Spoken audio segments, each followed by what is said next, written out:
everybody, welcome to Ce-2. Welcome to the Code building. Raise your hand if this is your very first time attending Ce-2. Awesome. Glad to have you guys. A lot of familiar faces that are here for the first time. My name is Hope McCutcheon, and I help run this event along with a number of partnering organizations. And so I'm on the board of Ce-2, the Charlottesville Business Innovation Council. So that is one of the organizations, along with CIC, the Community Investment Collaborative, and the Central Virginia SBDC, the Small Business Development Center. We are also sponsored by the Batten Institute at UVA and Watermark Design. So a lot of organizations come together to make this event successful. We have been in person, so this has been going on since 2015. So a great track record, great tenure. We spent 2 years online for the pandemic, and this is our second month back in person. So we are very grateful to the Code building for being willing to be our host, at least for the foreseeable future, probably into the fall, and then we'll revisit the location, see if it's here or elsewhere. But just encourage you afterwards, Rob Archer will be around, and there he is in the back, and he would be happy to give you a tour. I'm telling you to give tours if people want them. Okay. I'm a member. I'm excited to be here as of yesterday. So I'll be popping my head in here. And so it's absolutely beautiful facility. So for those of you guys that are first time, here's the rundown. There are 2 speakers that we have every single month. We have an early stage entrepreneur first, which shares about their company, and they have an ask for the audience. So one of my favorite elements of this event is the fact that it is participation based. And so it's casual, come as you are, but participate. And so our entrepreneur will have an ask for you to help him, in this case, grow his business to the next level. And then after that, we have a seasoned entrepreneur. We call it crash and learn. So you get to hear stories that you don't typically get to hear about an entrepreneur journey. And today we decided to do a little twist on that. I will come at you later with that.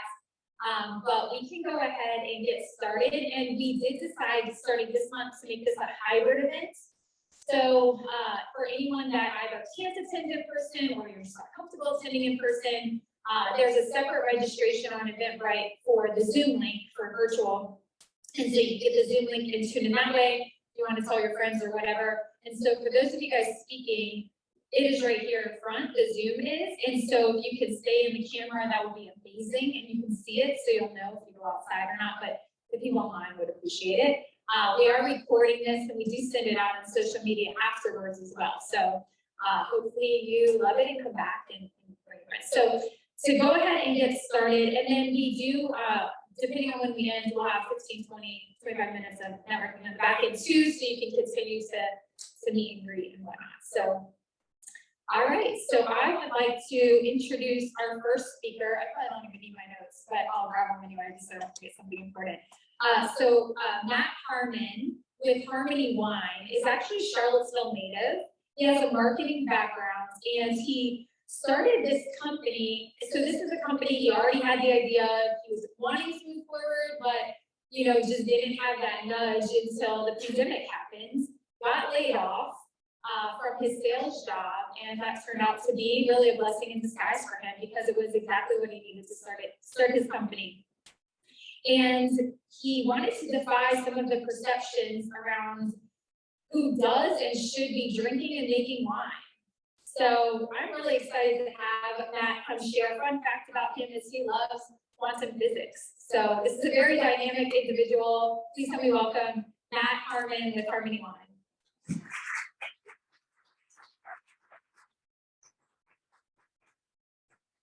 Thank you, Hope. How are you guys doing today? Good. I am super excited to be here. And as you said, my name is Matt Harmon. I'm the owner and founder of Harmony Wine. So just a little bit of background on how it all got started. A lot of people in my family really know how to cook. And so me learning how to cook and going to wineries with friends and family, it really intrigued me what I was learning about wine. I would go to wine bars, try different wines, and try to figure out what the flavors were and the notes were before looking them up. And so my love for wine really just took off from there. So while I was doing this, still working at UVA, I was in Alderman, actually, I helped with the Alderman to Ivy project. and I decided that I wanted to start my own business. So I went to sales and marketing, unfortunately, in October of 2019. And from there, I was laid off in March. And so because I knew I wanted to start my own wine business, I had gotten all the permits, gotten all the requirements done, or at least I thought I did. As entrepreneurs, there's much really goes along the way. But I had gotten everything I basically needed to get started. And so the idea behind Harmony is that you drink it wherever. You're drinking it with family, with friends, doesn't matter if you're in a suit, joggers, you're at home by yourself watching a movie, or you're out with friends. The point is to enjoy the wine. And I think the best part about wine is that there's something for everybody. So that's really what I wanted to do when I started Harmony Wine. So I started Harmony Wine in 2020, after getting laid off. I started sourcing all of my grapes from Texas because in Virginia, you're not allowed to advertise for the bulk sale of wine, which is new to me. So I say this because once I finally did get a connection with people in Virginia, they're like, you're going to sell all Virginia grapes from now on. So the past year, I've been working to source all of my grapes from Virginia, and this past February, I released my first Virginia wine, which I'm super excited about. But it's been quite the journey, and Harmony moving forward is going to hopefully change some perceptions, and it's allowed for me to open up the space and conversations for new opportunities for people who usually may not feel comfortable going to a winery. So that is Harmony Wine, and I love everything about it. So online wine shop, I do events, tastings. I did a 3-course dinner at Common House. So a lot of what I do is really based on customer face-to-face interactions. So that is a little bit of the background on Harmony Wine, how we got started. So moving forward, I am looking to work with some of the local wineries that I work with, actually. Veritas, Pippin, and King Families. I buy the grapes from them, and I work with the winemakers who come up with different versions or I get to select the notes and the flavors that come out in the wine, which really helps me be a part of the process from beginning to end. So it's a lot of fun. So it's a lot of work. Someone told me and laid out a plan exactly how the wine industry, or at least being an entrepreneur, is going to be. I don't know if I would have done it, but I couldn't be happier with the decision that I made.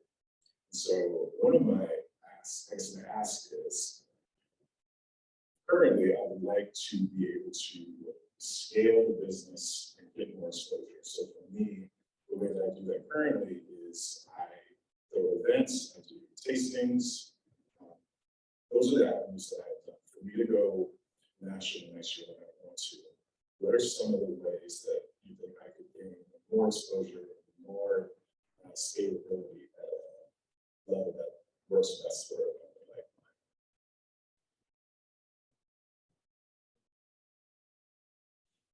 Social media for me, I think it's pretty good. I would like to be able to do a little bit more of an interaction. A lot of times it's just kind of like highlights of like what's been going on. So I guess a little bit more of the interaction on social media would be better.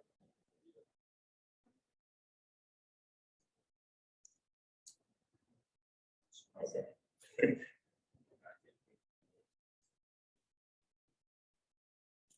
Yes, I'm going to repeat the questions for the Zoom, if that's cool. So yes, what kind of campaigns are you doing on social media? Okay. So usually I do campaigns on Instagram. I haven't been on Facebook in a long time. So but YouTube campaigns there. Also on Twitter, and I do some TikToks. But for campaigns, I'll do like there's an event coming up, and I'll do send the ad out to anywhere between 50 to 200,000 people in the Maryland area. That's kind of the way the marketing campaigns is going so far.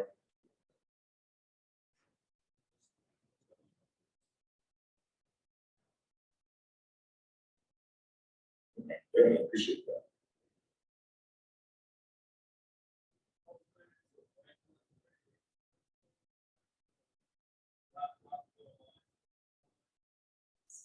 So Jamie asks, are you in Whole Foods, any stores, or is it exclusively online to get your line? So I am exclusively only online right now. I thought with starting off, the margins for going to a retail store like that, my business just wasn't that big yet. However, moving forward, one of the things I would love to do for some of the canned wine that I have coming up, I think that going into stores like that would be big, but I am only online, so you would have to find it. It's all the QR codes here, but you would have to go online to purchase the wine, yes.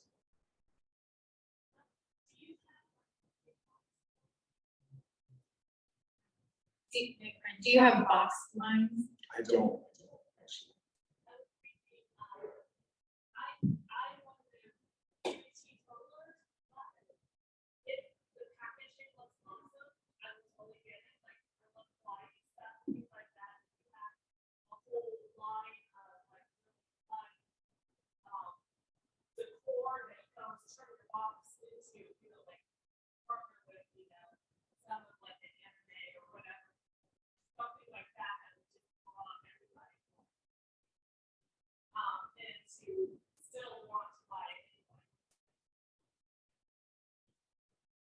So she's proposing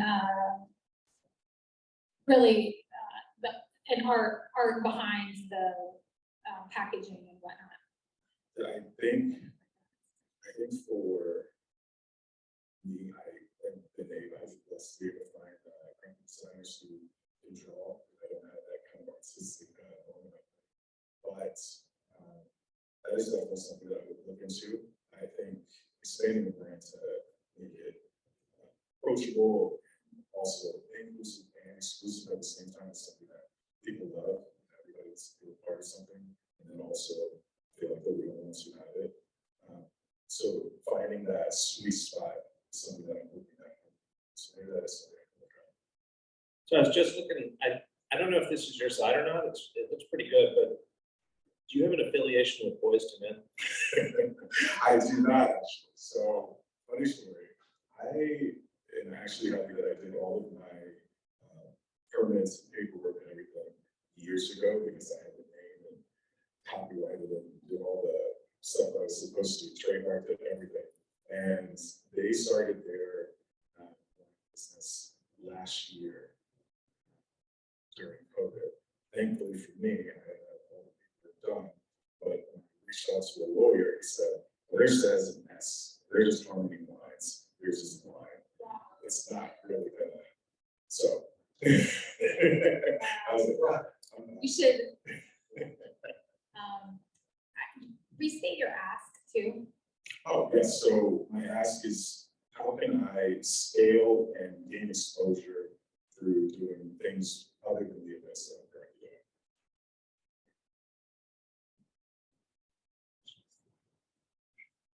Are you competing in any of the wine competitions?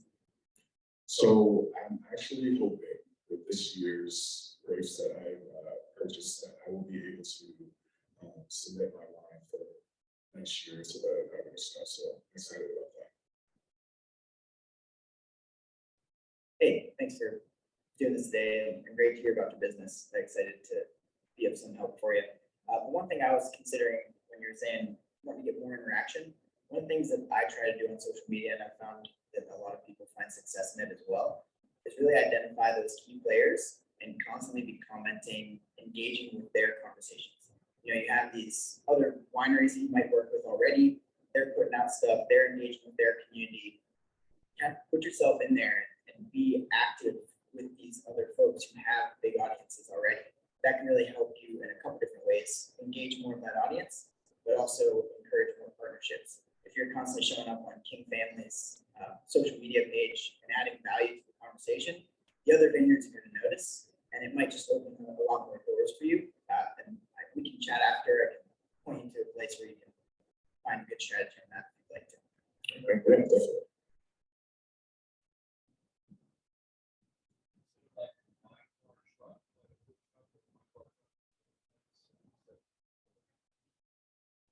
So he asked if I had considered like a wine bar truck for certain events, correct?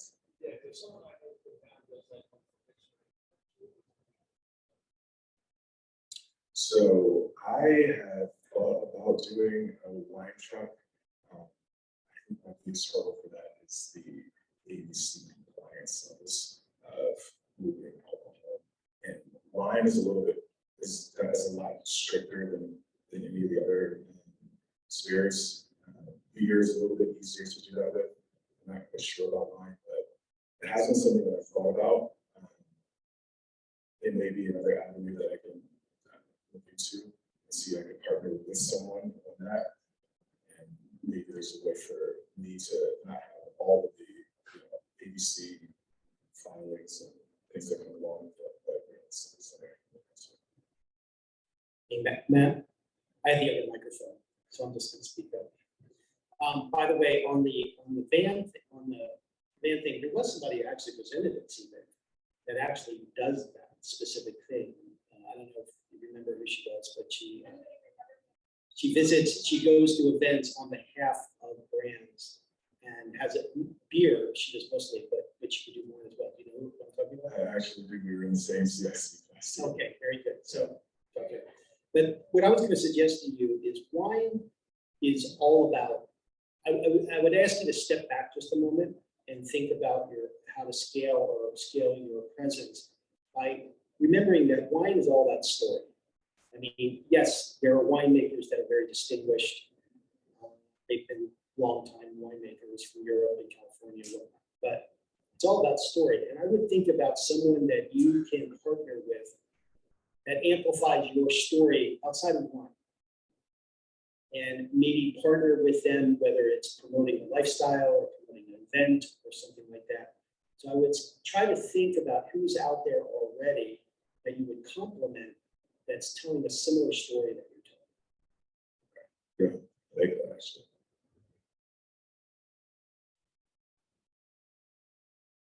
Thanks, Matt. My background is in wine for the last 10 or 15 years, so happy to connect both West Coast and in Virginia. And I think it's a question of, I totally echo the story. Also in scalability in terms of the fact that you're purchasing grapes.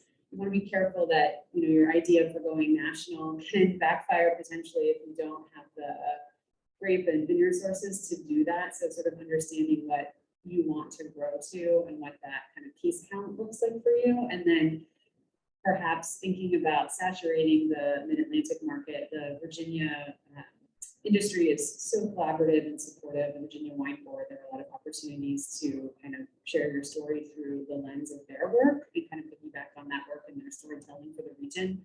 And then maybe identify a couple of key markets that are either aligned with your messaging and focus on accessibility and making wine, not feel too snooty, et cetera. Because also, right, you have costs, the costs and time and energy to service all of those markets and the permits and that sort of thing, nationally can get kind of wild. So maybe thinking through that scale first and understanding sort of the viability of your root sources and where that puts you in terms of case production, and then creating a marketing and storytelling strategy to, the goal to be to get through that quickly, sell out, create demand for the next vintage, et cetera, et cetera. But happy to chat with you after. That's awesome feedback. You two should definitely talk. Last one or two. We'll do last two. This goes back to trying to increase your reach beyond just Charlottesville. And I wonder if there are restaurants that you can also partner with, that you can get in front of the chefs and create pairings with restaurants that are high end, that are kind of, in New York, Chicago, areas where it's exclusive to get on their menu and to be recommended by their chefs. So just a different kind of avenue. Just trying to think broadly. Yeah.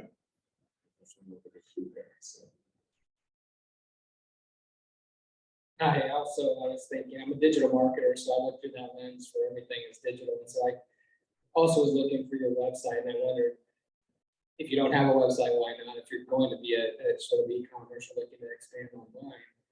So I thought about display advertising as kind of a simple thing to me. It can be pretty effective and targeted and in front of the right audience as far as scaling.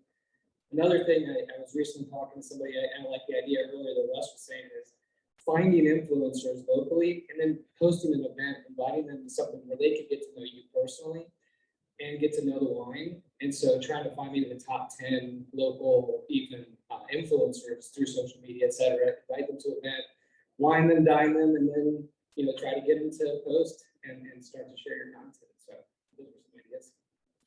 Appreciate it. Awesome. And why don't you go ahead and tell them what your website is? I know it's not Harmony Wine, so that might be like. So the name of my website is tasteofharmony.com.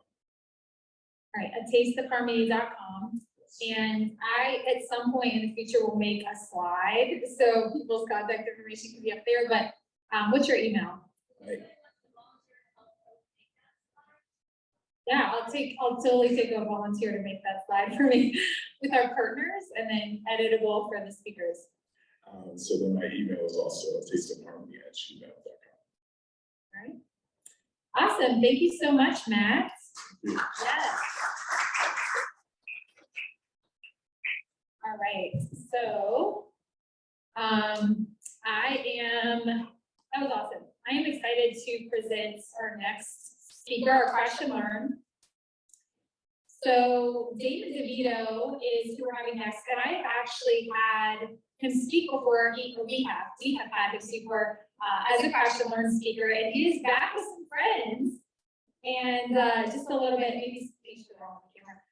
A little bit about Damon. So he actually, you know, I found a bio that I thought was pretty awesome. So instead of making my own, I'm actually just going to read that one. From UVA's website. He has a BA in economics from University of Pennsylvania and a BS in finance from the Wharton School of Business and his MBA at Darden. He is an angel investor, an entrepreneur, an advisor and director to several startups, and the owner of the Club of Glenmore. You might be familiar. A venture partner at Varsity Financial Group, mentor at UVA's formerly iLab. iLab again. It is iLab. It says something else, but is it still called iLab? Change that. So this is a little dated, my little bio I found. Anyway, so iLab, and he teaches a venture velocity course at UVA Darden, and which is a applied entrepreneurship class for more serious student founders. And so actually we asked him to come in today and host a panel of some female founders that have applied entrepreneurship, that have businesses that are up and running. And what is, I think, really cool is we decided to have it topical, to really share some crash and learn stories through the idea of having business partners. So I don't know if you guys have related to that, if that's something that you've toyed with, should I not, etc. But Damon, with his decades of experience, along with their stories, is going to give you some insights, and then when they're done, we will have Q&A. So I'll be welcome. He has Gresham Pace with Boost and Willow, which is a female, obviously veteran-owned business in the U.S. It's U.S.-based sourcing home decor, and then Rachel Edwards with Snapshot, which is a virtual style and shopping app. So help me welcome Damon, Rachel, and Gretchen.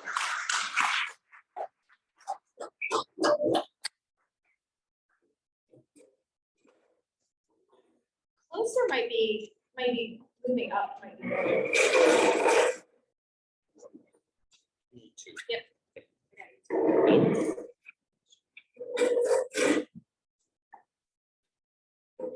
Perfect. Thank you. Okay, so you want us to talk for how long and then leave how much? Maybe like, oh, he's good. He's good. Oh. They want you to do it. Okay. Like 20 max. Okay, and can you like get us I'll stand up. like 2-minute warning? I'll do it. All right. So, you heard my variety of things I like to do. Obviously, I'm not really a good one at a time person, but I love startups, I love founders, and I love people, doing cool stuff, solving problems. So, I'm about to, I'll introduce Christian and Rachel a little bit more. We'll let them introduce themselves a little bit more, and then we'll kind of dive in. But I really want to talk today, the theme about partners, founders, co-founders, that kind of thing. In my, you know the numbers on, if you just take like either small business or any kind of venture-backed startup, the failure rate's 90%. You know, I don't know if it's scientifically studied, but I mean, it has survived the test of time without somebody going, no, it's not. If you get into a program like Y Combinator on the venture-backed startup side, you know, that drops to 60%. And obviously they have a lot of big successes. I'm affiliated with Techstars, do a lot of mentoring, and that's kind of the, you know, the two biggies for accelerators. Theirs drops to 14%. For two, I mean, it's a big drop, right? 90, 60, 14. And that exposure has really kind of constantly has me puzzling about why that is. And, you know, they believe almost the same things. They have almost the same caliber of people. They have the same amount of money and access to finance. You know, why are they dealing with the same number of people and having different results? And I think it's intention. I think it's how you go about it and what your end result is, your tolerance for it. So to me, the two things that are about 80% of the failures for something that should work. You know, if it's you know, Damon invents a flying car, I can't screw in a screw, it's gonna fail. But for something that should work, you know, when I look at it, about 80% of it is some kind of team issue, or some kind of, we didn't ask the customer what they think issue, you know, the product market fit issue. I think they're both largely within our control, and I want to talk about one of those today. So Gretchen has, you know, for a year now been telling me, look, I'm going to go full-time after garden on my business. What's my business? Right? I know what I want to do, but like, I don't have $1 revenue, and that's changed quite a bit. And Gretchen won on this stage Thursday night the audience participation award at the EPOC. So that was $5 grand. Yeah, so two things, honorable mention and from which was give our friends at Qualify, right, a shout out, and then the audience vote. So it was stiff competition. So 10 grand is a lot of money. And Gretchen's intent to bootstrap this and not have outside financing. Rachel, you know, came to Darwin, and basically because it's like, oh, COVID's going to kill my styling business, my fashion styling business. And just to protect her company, she's done none of my styling, so don't blame her. You know, and so it was really like, oh, I'm going to need to go a different route here. And then lo and behold, you know, all of a sudden it's doubling, right? It's like now it's into mid-6 figures. And it's like, oh, okay, I can't be a one-person show anymore. And I'm not talking one founder, I'm talking one person. So why don't you two say just like another, you know, kind of 30 seconds about yourselves. Hey everyone, Gretchen Pace. I grew up in Orange, was TBA for undergrad, and was in the Army for 9 years. And when it was time to get out, because I wanted a little bit more predictability in my life, looked at some stuff on Wall Street through some veteran integration programs, and ultimately decided I didn't want to go to a big corporation. I wanted to really focus on entrepreneurship. So I came to Darden, like Damon said, with the intent of growing a business. The plan was to help my sister help scale her company that she'd been working on for about a decade. And when it came time to do that, we realized that wasn't going to work out, and I think we'll get more into that.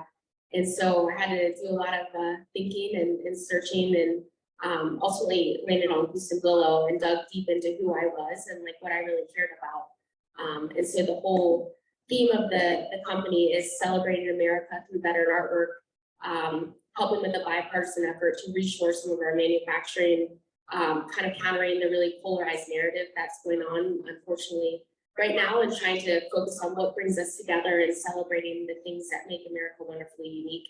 And then also uplifting artists. I think there's a lot of better artists out there like myself who are really talented, but don't have the time to build a small business. And so I can license their work and bring it to market and tell their stories.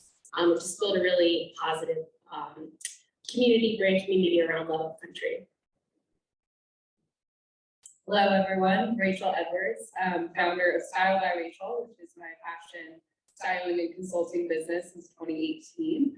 As David mentioned, I came to Darden during the beginning of the pandemic and made that decision, just thinking that my styling business was probably going downhill. People weren't really getting dressed for much of anything aside from, walking from their bedroom to their kitchen counter to do work. So did sell some pajamas and loungewear, but was not a big year for business for me.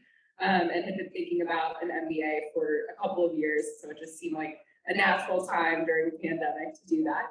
And coming to Darden, I really focused on my studies last year. My business kind of pressed pause naturally. But in the last year, got a really huge uptake just in online traffic and organic reach outs. I think people are ready to get back out in the world and get dressed again and excited to do it. And so that's just caused a natural increase in my business, which has been incredibly exciting.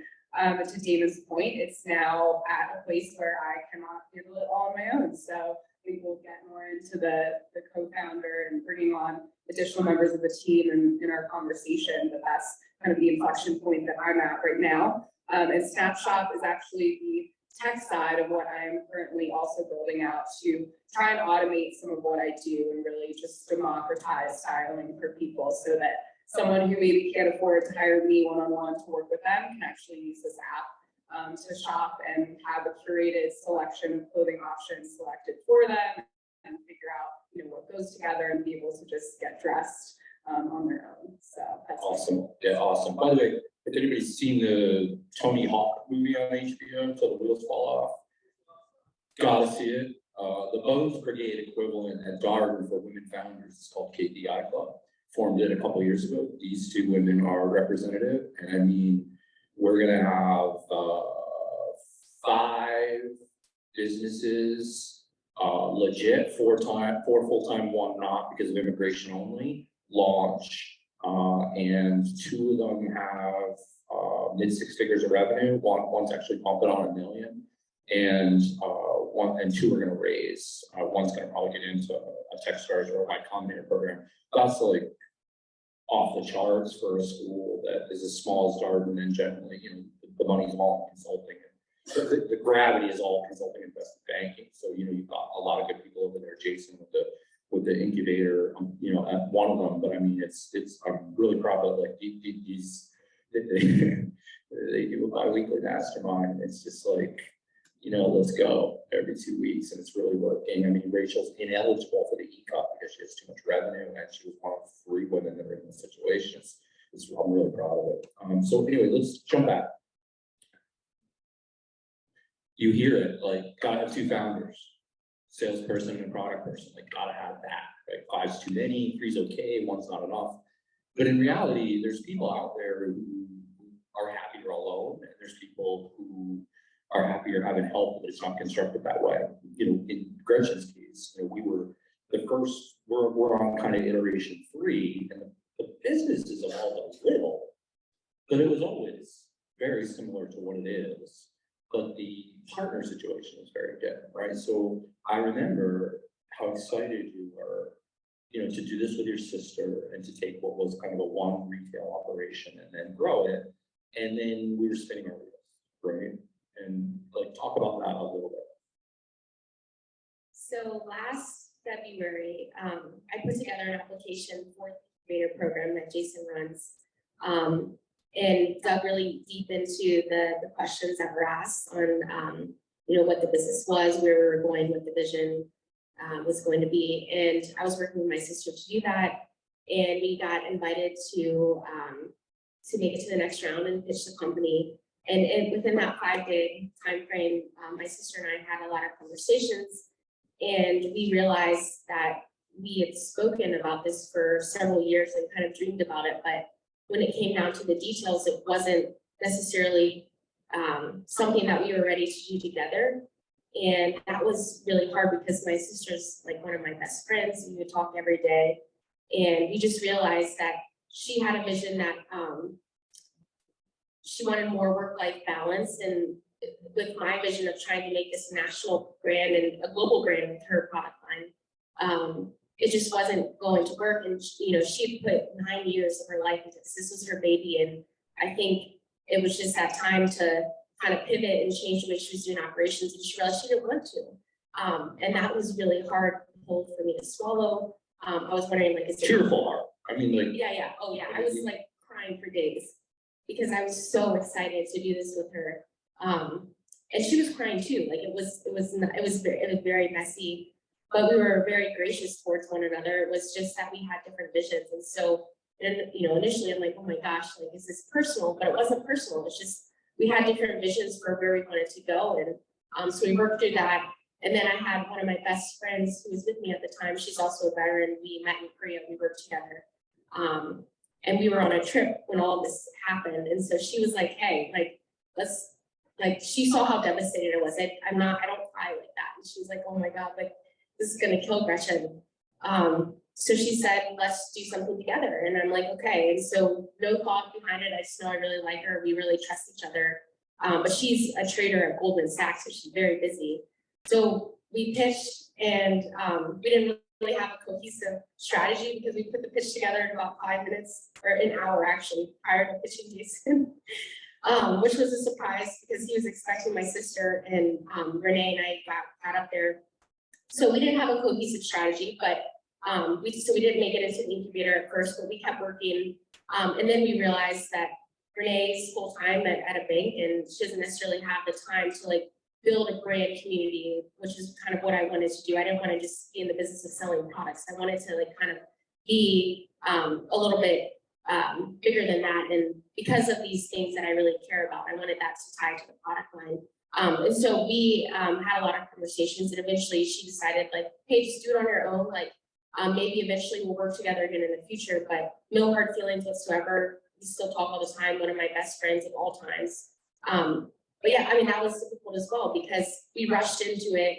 We didn't really plan out, okay, what your role is going to be, what my role is going to be, and like how we were going to do it. We just moved forward, and that is also not a great strategy.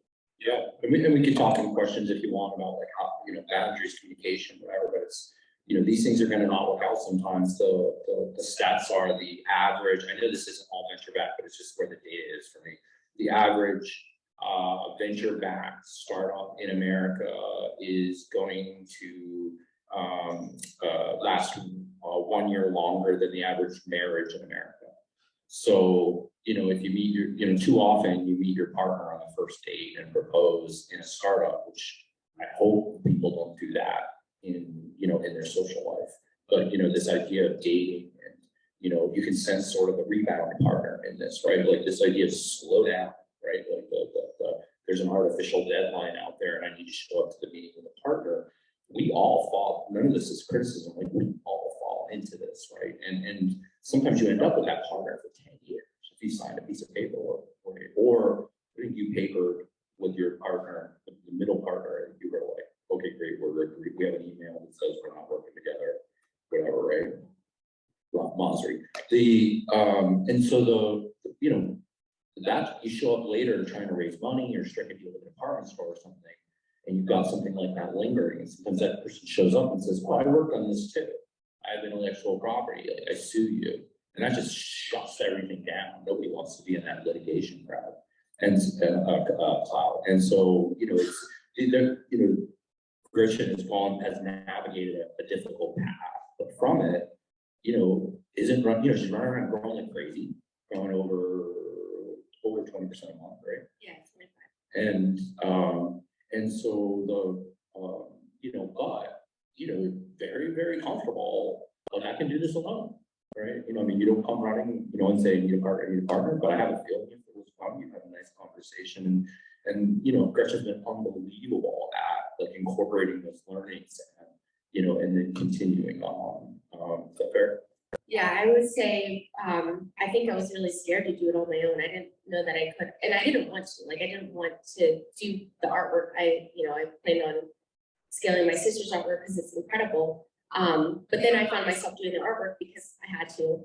And then when Renee and I decided it wasn't, the best fit, I was like, oh my gosh, now this is all on me. And I was scared. And then I realized I can't do this. Like, there's nothing to be scared of, just dive in and go for it, so. Yeah, and I think that's really critical is if you think about the product market fit stuff, talking to customers and, arranging your team, whether it's advisors, employees, whatever, it's almost always fear, right? It's almost always fear. And I think we have I'm a bit on a mission to like normalize talking about that, because it almost loses all of its power once you start writing down what am I afraid of, and how do we mitigate it. There's really, there's a lot, there's a lot of failure, but like, you don't usually get, nobody stabs you or anything when you're starting, it doesn't work out. Like there's more danger. You've done more dangerous things, right? That's you serve the country, you were in more danger. So Rachel, switching gears, kind of a different partner situation, which is you started with, hey, I can do this myself, right? So you're like, what you started where Gretchen is, and then what's going to happen to future Gretchen is it will get big and it will be like, oh my God, and then Darden and this business that I left for dead, I'm now driving to DC every weekend and styling people, and it looks like I have no more time on my calendar, and Damon's saying you got to grow 20% a month, and you're like, I have no time. And so then it's, all right, well, what are we going to do? And we've been, this sort of started with maybe I take an intern, and then talk a little bit about kind of what the last few weeks have been like. Yeah, so I've had interns actually over the years, typically over the summer. I managed to get college students that are eager to have experience in styling and fashion. And so those people actually naturally have found me over the years, which has been incredible luck, I think, on my part. But I've not actually actively gone out and looked for a partner, looked to hire anyone in operations or styling. And so it was definitely a new world for me this year, and just recognizing that, oh, I actually need to do this now. I cannot do everything myself. And I tend to be one of those people that tries to do everything myself. So I think it was really just a struggle for me initially to kind of get over that hump of this is what I need to do for the business. This is the best thing to move the needle forward and to grow at the rate that I want to grow, that David wants me to grow at. And it was just a completely foreign concept, I think, for me for the last 4 years, really just doing it kind of the solopreneur style. So it's been an incredible journey. I actually, I can touch on the one partner that I actually have found in the last week and a half. And this is a woman that's done some independent retail and customer-based consulting for me over the last few months. And so we've had a relationship kind of steadily build through that. She's someone I knew from the industry for a few years. And so we had that initial connection. And I think, to Damon's point, just really kind of easing into that relationship and not making immediate decisions. Like, I found this person, we're going to sign a contract tomorrow. She's going to be, my co-founder. Like, I sort of jumped the gun because I got really excited and wanted to get her involved in the business as quickly as possible. But I think I'm stepping back a bit right now, just trying to figure out what are the best next steps to take to continue to just get this person integrated into the business, make sure that we work well together, and just form, a successful partnership moving forward. Yeah, it's not, I don't know who deserves the credit, but the expression with people, fast is slow and slow is fast, really applies in these situations. So it's like, we need her in the game, but we also don't know what that looks like. And if we guess, it's kind of like guessing what the customer wants. If you guess wrong, you ruin the whole thing, right? So we can, with the notion of MVPing your product, right? Come up with some jangly, messy thing and take it out and see if somebody likes the wine or likes the whatever, and say, yeah, the label, whatever, I didn't work, my sister did it, whatever. You can apologize away most things.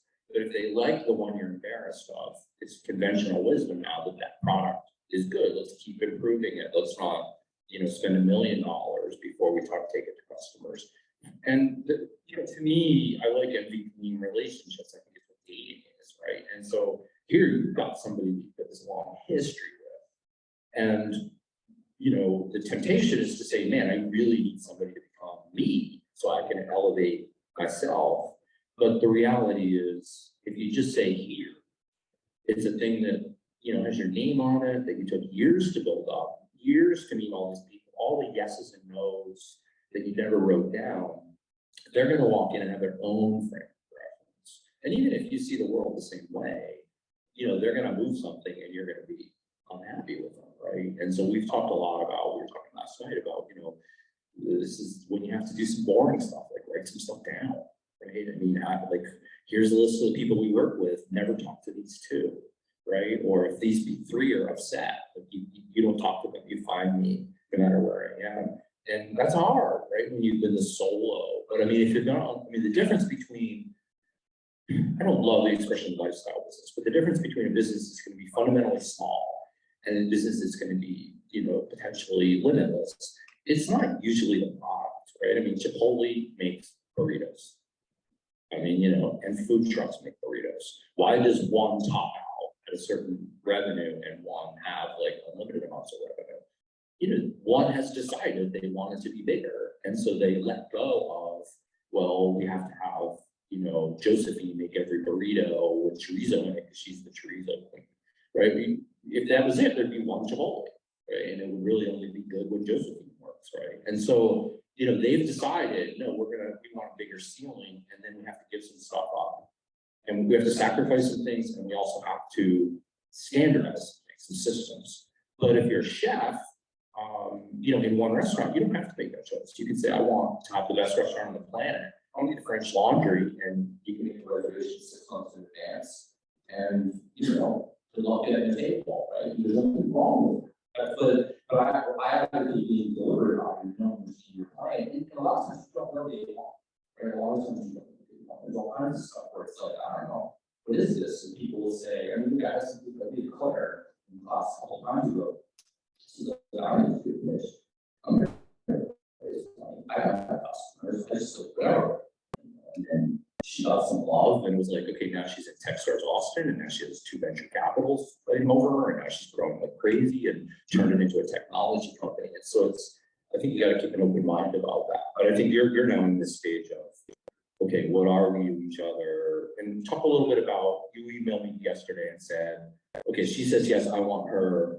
What's my employment agreement? How much equity should I give her? And all those things. We talked a lot about that over the last, like, you know, 16 hours, it feels like. Yeah, so very recent conversations. So as I mentioned, this woman has done a bit of consulting for me as a contractor for the last few months. And so we have that relationship established. And I think what I'm deciding now is how to get her more involved, how to make sure she feels, you know, fairly compensated for her time, and also want her to buy into the business, because ultimately I want her to run this like this is her baby and not just mine. And so I think, you know, struggling through what's the right way to structure this. How am I going to incentivize her? How am I going to make sure my kids are still taken care of as if they were still just my own? And so those are the conversations, you know, David and I have been having the last 24 hours. And it's, you know, it's something that I'm hoping to make the right decision on, but there's no way necessarily to know that until you do it. So this is just, it's new territory for me, but it's been exciting to try to figure out. Yeah, and where we arrived at was like, well, it sounds like she's amenable to a contract relationship temporarily because she doesn't need the benefits and all the things that force a decision. So those things are all complicated. So let's kick it. Like, let's talk about what you do. Let's talk about what you get paid, and let's just continue it as consulting. You know, and in that case, so on a lot of these things, people don't have the conversations that would really relieve all the stress because they feel they're awkward. That's like, if there's one theme, it kind of is like, this is like, I don't want to ask them that because I don't know what to say. I don't want to have a weird conversation. And then you end up with like just years of pain, months of pain. And I'll credit another startup founder, Lauren Necka, from UVA. And, you know, she's always like fond of saying clarity is kindness. Clarity is kindness. And I think that's right? Like, you know, if you don't have conversations in your personal and your business relationships about like, well, this is what really bugs me. It's not like I'm perfect, but if people do this, it bugs me. Well, then, okay, you can navigate that, right? You can navigate almost anything reasonable. And so I think you're saying like, okay, great, so we're both okay with this temporarily. It's clear she's going to bear the brunt of a little extra taxes, which is going to relieve you of paperwork. You can solve that in a variety of ways, but it's like, but the key is there's a date in the future, right? In this particular case, there's a date in the future. Let's do this a little bit, and then let's sort of sit down and talk about what the next part of it is at 60, 90 days. It's not magic to that, but you know, in that way, she's never wondering. Your new partner is never wondering, am I a partner? Is she talking to other people? Like, what's going on? When are we going to sit down? It's really, if you've ever been on the wrong end of that power, you know, and you're wondering like, when are they going to give me my performance review? You know, and every boss will tell you like, God, like, I have 450 employees in one business. I should care a lot about every single one of them, but just do the math. I can't, right? There's just no way. So if somebody comes and is like, I haven't had a performance review in over a year, I'm like horribly embarrassed, and we'll fix that instantly. But if they never come and it goes 5 years, it's like, oh God, like I'm very much at fault for that. But boy, like advocate too, like say, like, hey, you missed me. And so I think but they don't. Why don't they? Because it's hard. They're on the wrong end of that. They think it's deliberate. And, I think that's what you're managing against, yeah. Absolutely. So Gretchen, you're running into this with artists, right? You're getting busy. Really, the business gets driven by more retailers, right? So you got like Virginia Shop, who else? The EVA bookstore and a couple others who said that they wanted to carry it. I'm just trying to finalize that. Gretchen got tea towels into the UVA bookstore. Like, I mean, I think I drafted an email and told her not to waste her time. Nobody ever gets into the bookstore. And I hope I didn't send it because she sent me one back saying, yeah, I got into the UVA bookstore. Yeah, here's a sample. It has the rotunda painting that I did in Charlottesville, Virginia. Yeah, that was super exciting. And at the Virginia shop, her first two orders of 48 units, each sold out in 1 week.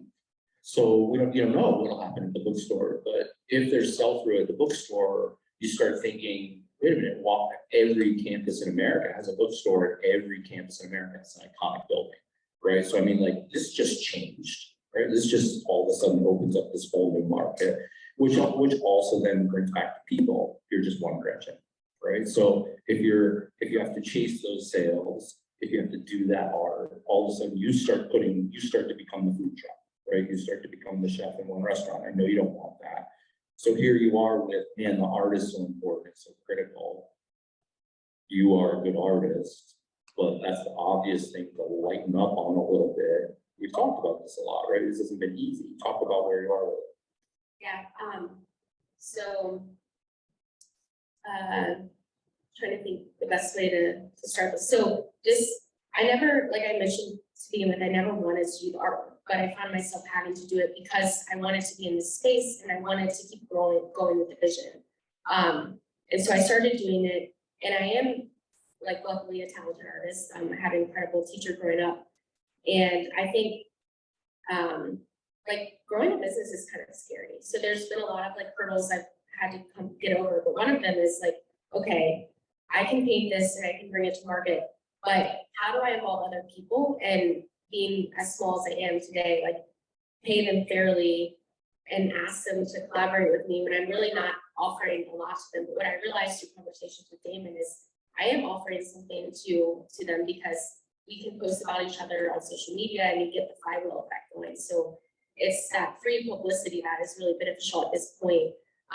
So with the funding I got through the e-cup competition, my plan is to launch like a artist campaign to recruit other veteran artists and post about that on social media and spend some money on digital advertising, which I've been hesitant to do because sometimes you can spend money and it doesn't result in anything. But that's kind of where I'm driving this. But you're right, like, you don't have time to do it all. And so you have to think strategically about when the time is right to onboard someone new. I've just been hesitant because it's like, I had two people that I really care about, tried to rush into it. And so I've tried to take my time, but at some point you just need to move forward. Yeah, I mean, that's an interesting point. I think you want us to close and ask questions, right? But this is an interesting point, which is Gretchen having now gone, sort of what seemed like a reasonable pace, but in retrospect is quicker than she would have again, and had to back away from it now is, hanging on to one piece of the business to the point of now it's like, okay, this has become a problem I need to solve. And, I love that, right? Because it's like now some of the fear, the way to get over fear in a lot of cases is either address it or create a counter fear, right? So, it's scary to go to your first retailer. And then my job teaching Gretchen is to make it more scary to come and tell me you didn't do it. right? So that like telling you you didn't do it is gonna be worse than whatever could possibly happen going into that store. And to just badger her, which I think I did a good job of that, right? Yes. And brought in some help when I wasn't enough. But you know, it's like you can manage yourself in this way, right? And here you are at this like, wow, I have to solve this or I stay small. And the universe is sending you some signals with the bookstore, with the e-cup, and some other things. It's like this could be big, right? I mean, I know this is right now one towel, but like you never envisioned this as a towel company. You've always envisioned other products. You shrunk the pie to start somewhere. And so I love that. I mean, I'm obviously a big fan of both of these founders and what they're doing. And I guess you questions? Oh, yeah, okay. Can I roll her off? Off camera. Well, that's all right. You'll just put it on. Yep.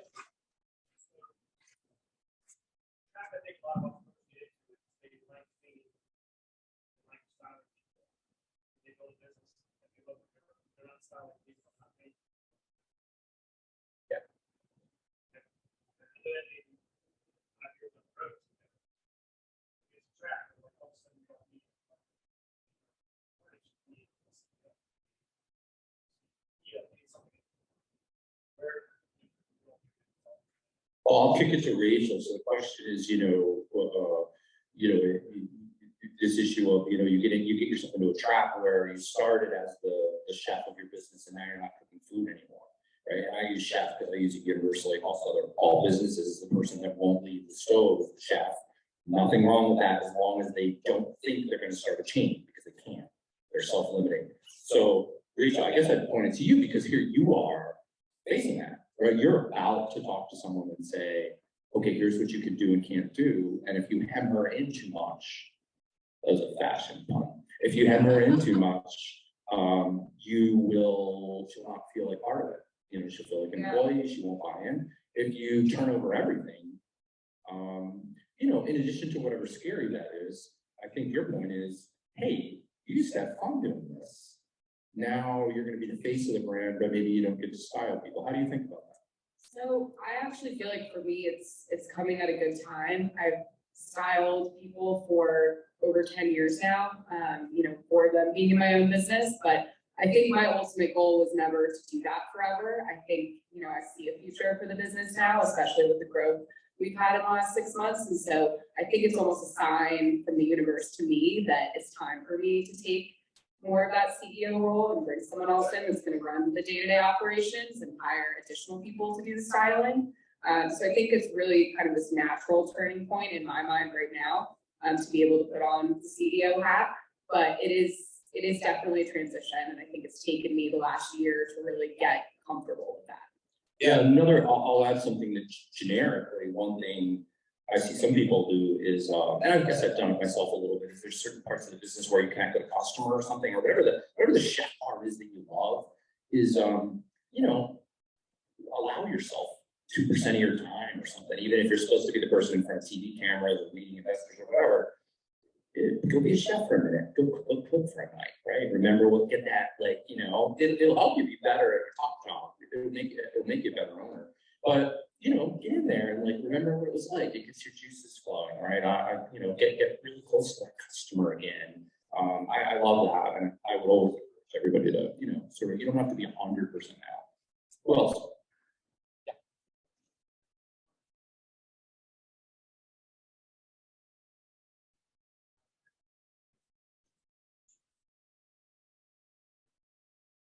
Okay, so the question is, touch on product market fit. How does that factor into kind of, what you need, who you are, whatever? You want to take that one, Gretchen?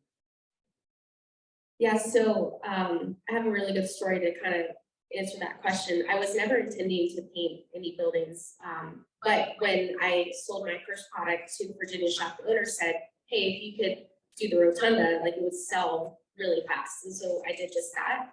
And then that kind of led to the idea of what David mentioned, is getting into all these college bookstores. That could be one of my collections, but you involve your customers and you collaborate and you build as you go, and you kind of have to follow promising leads, but also know okay, this isn't the direction that I want to go. And so you have to kind of sort through that collaborative effort, but it's really involving customers. I also had a friend who said, hey, I'm about to have a baby and I really want some horse stuff for herself and her friend. And I thought, I'm like, okay, what type of horse is an American horse? Well, I grew up going to Chincoteague Island, Virginia. That's unique to America. So I started this whole line of Chincoteague ponies as well. So it's really involving customers to get that product market fit. Yeah, and I think the other thing touched on your question is, Gretchen was pretty amazing and resilient at going to farmers markets. And you think, well, God, if you're going to have a change of Chipotle's, go to the farmers market. But it's not true. I mean, if you're just starting something and you're early and people are telling you that won't scale, just don't listen to them. They're trying to help you, but it's like, well, I just haven't figured out how to scale it yet, right? I can make burritos and turn it into Chipotle, or I can make burritos and turn it into something else, right? I mean, Airbnb failed at their air mattresses on the floor, and Marriott failed at their root beer stands, and Honda failed at their lawnmowers in America. Like, you just keep going, and then you figure it out, right? Anybody else?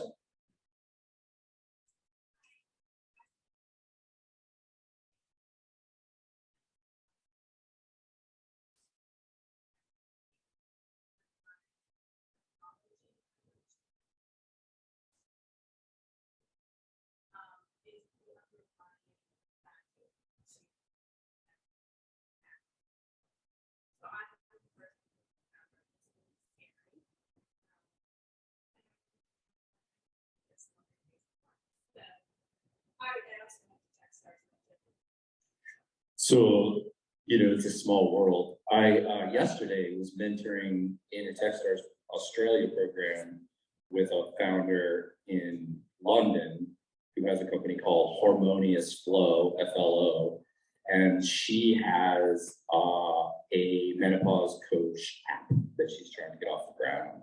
And if she's receptive and you want to, I'll connect you. You might be doing something different, or maybe you could join forces. I think she's pretty UK focused right now, but she made a pretty good case to me that it's pretty needed, needed business. Yeah, interestingly enough,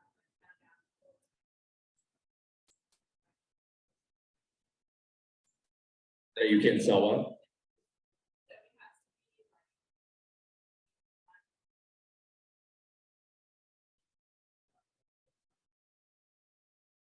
Yeah, I think that's, if you're involved, I may have some thoughts for you. I think that, the question is,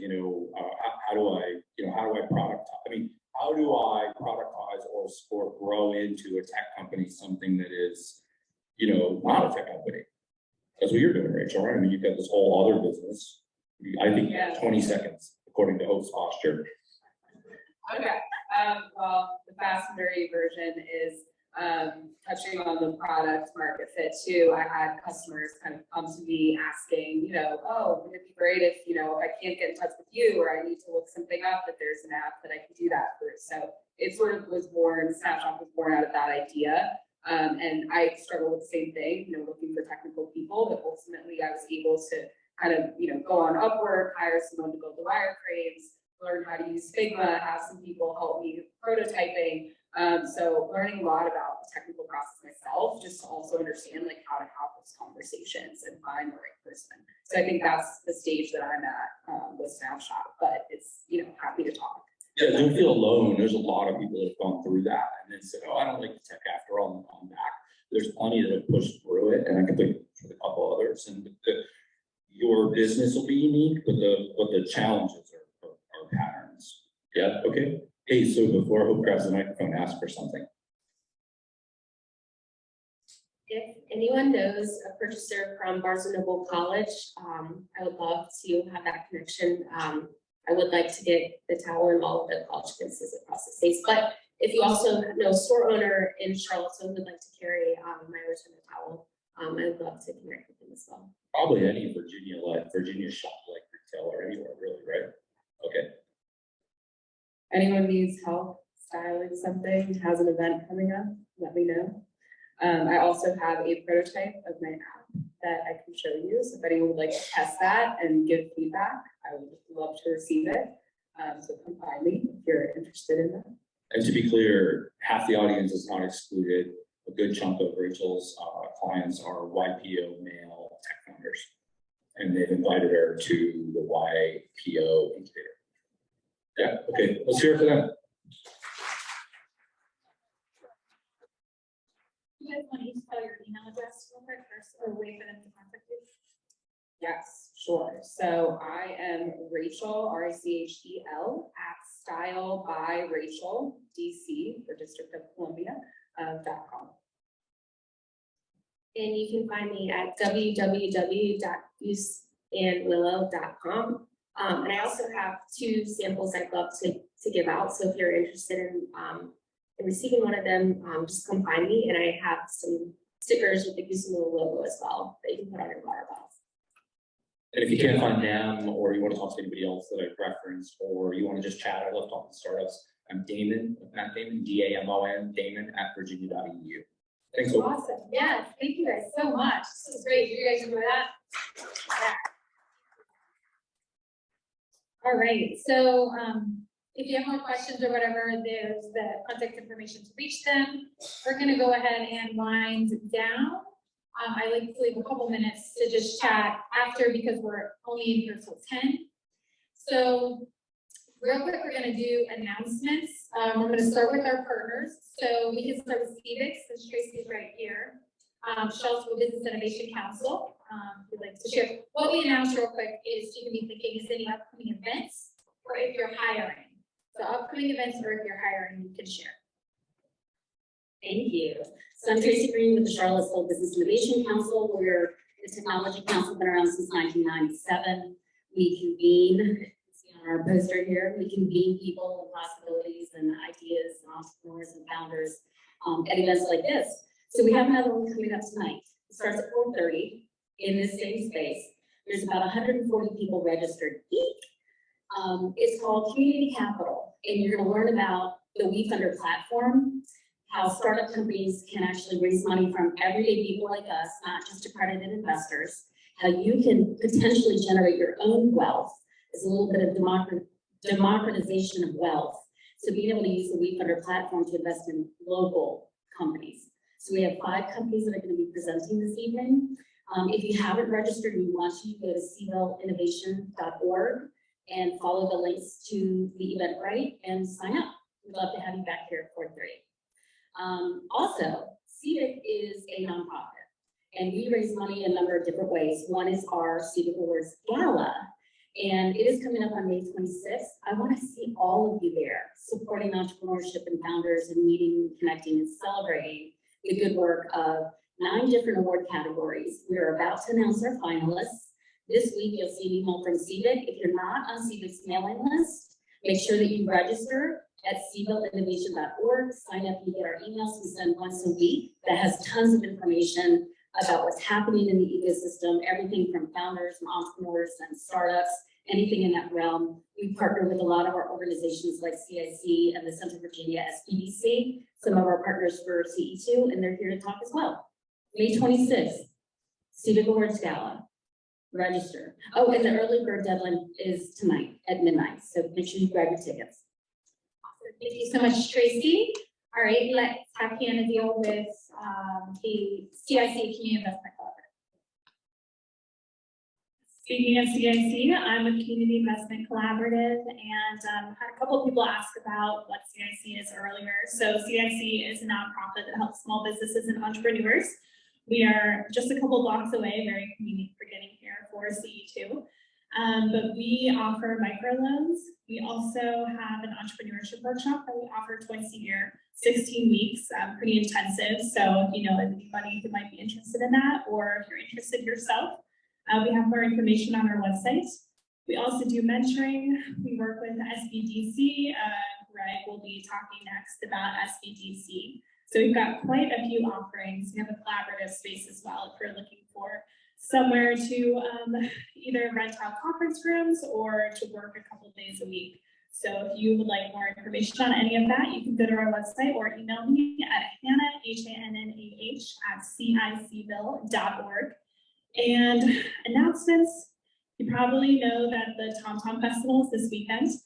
So CIC is helping with some of that. We are actually helping to run pitch night, which is happening here on Thursday from 6 to about 8:30. Networking will happen from 6 to 7, and then pitches will start at 7. So we have 10 different entrepreneurs who will be speaking, and it's a crowdfunded pitch night. CIC is also offering its own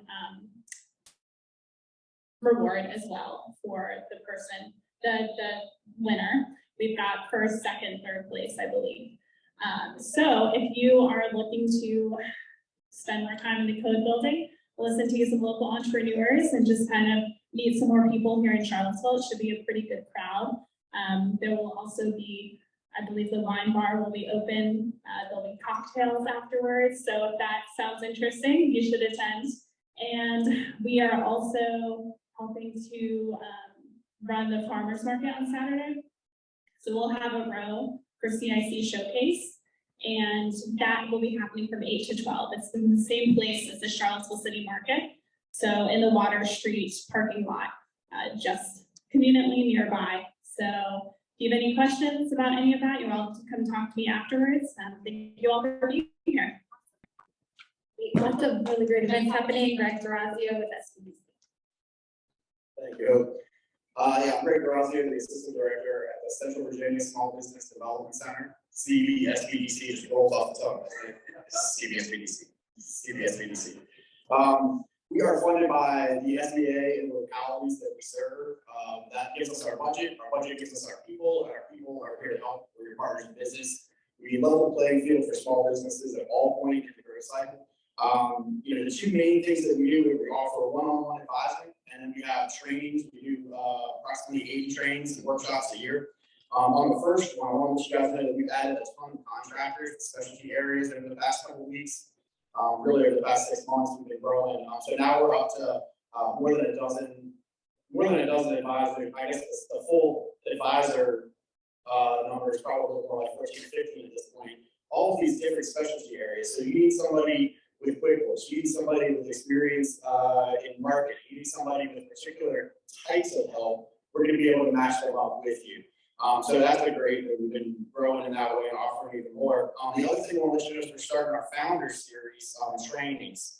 So this is intended to be capacity building for founders. So that includes folks who are startups, certainly, but then also existing businesses. If you're growing and running into challenges like some of what we talked about today, if you're struggling and you need to kind of figure out what's going on with your business, this 5-week course is going to give a really great basis for you to be able to analyze your business, to be able to understand business a little bit more. We're going to cover topics like customer discovery, industry data, market research, branding and creating a marketing plan, cash flow projections, and record keeping and more. So it's a great all-around way to learn more about business, building your capacity as a business owner, as a founder, and lead you to more success. And then also we've got our federal government contracting 101 class, which is always a great one for a lot of folks looking in that space. That's going to be on May 3rd. So thank you guys so much. Awesome. Thank you so much, Greg. All right. So if you have an event upcoming or your company's hiring, I'll take a volunteer to pass the mic around, but raise your hand. Who's hiring? Anybody?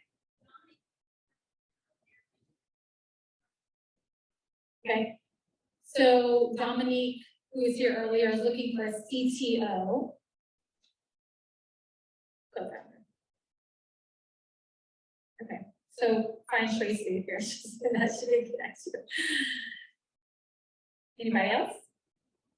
I've got 2 roles I'll throw out. I'm a recruiter by profession. I'm in firm, and I'm looking for a UI UX designer, fully remote role. Can be 1 or 2 years in, maybe up to 5 or 6 years, for actually a company that supports the brewery industry, a fermentation monitoring company, tech company. And then I'm also looking for here in Charlottesville, called a client services associate, so somebody to work in a wealth management firm to kind of support advisors. That one's actually been tough, so I'm very open to anyone who's looking for that. It's an on-site role. So, all right. So with that, we are done. We will be back here the third Tuesday in May, and you can hang out here until 10, and then we can, if anyone's interested, find Rob. He'll raise his hand in the back in the gray hoodie. If you want to see the code building, and this was fun. Thank you guys so much for coming. Thank you to our speakers.